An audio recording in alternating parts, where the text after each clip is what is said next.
So the first one is, and this will be more brief, but Christian formation is much more than preaching. It takes a lot more than preaching to form Christians.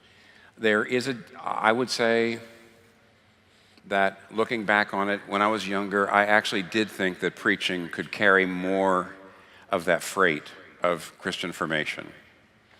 And I do think that there is a danger today that people think great preaching is the key. Now, here's a couple of reasons why we may by the way, I'm not saying that we should have any less emphasis on preaching or any lower standards for preaching, but we ought to be having a lot higher standards for everything else we're doing.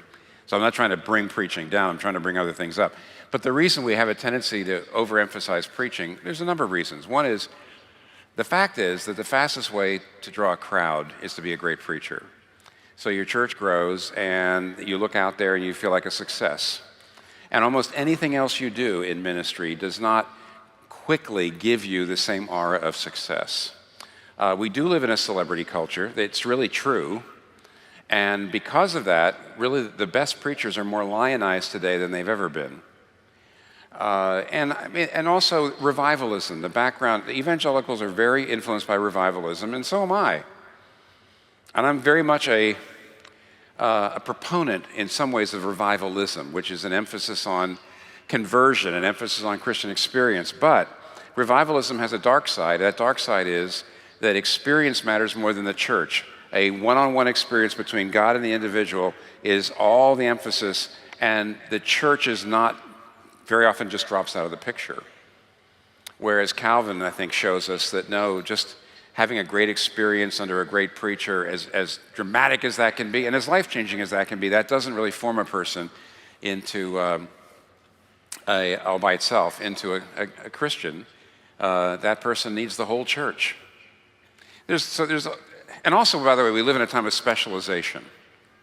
And there's a tendency more and more in churches for there to be a good preacher, let that person just preach, and then other people run programs. I guess in my background, I started out in a church that was a small church in a small town. The only staff person I had was a one half-time secretary, and I was in a town in which there was not another single licensed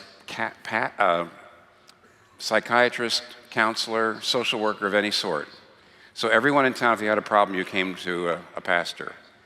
And in those days, not only did I preach 3 different expository sermons a week, because I did Sunday morning, Sunday night, Wednesday night, there were 3 different ones, but I did a wedding or a funeral or 2 every month. And when someone died, you spent a week at the house meeting everybody else in their extended family before you did the funeral.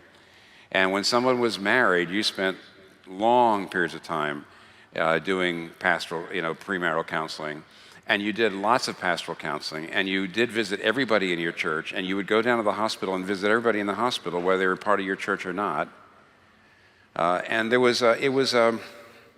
you did catechism or communicants class with your young people coming up and try to examine whether or not they were believers or not, and calling them to Christ. In other words, I actually, in some ways, had a few years, almost 10 years, in which I lived this idea that preaching is really not the main thing you do. It might be the single most important thing you do, maybe, but basically, it's everything else that you do along with the preaching that actually changes people's lives. So I do see that. I have seen that. I actually think that in our modern culture, the church has sort of lost track of that. So it takes a lot more than preaching to form a Christian.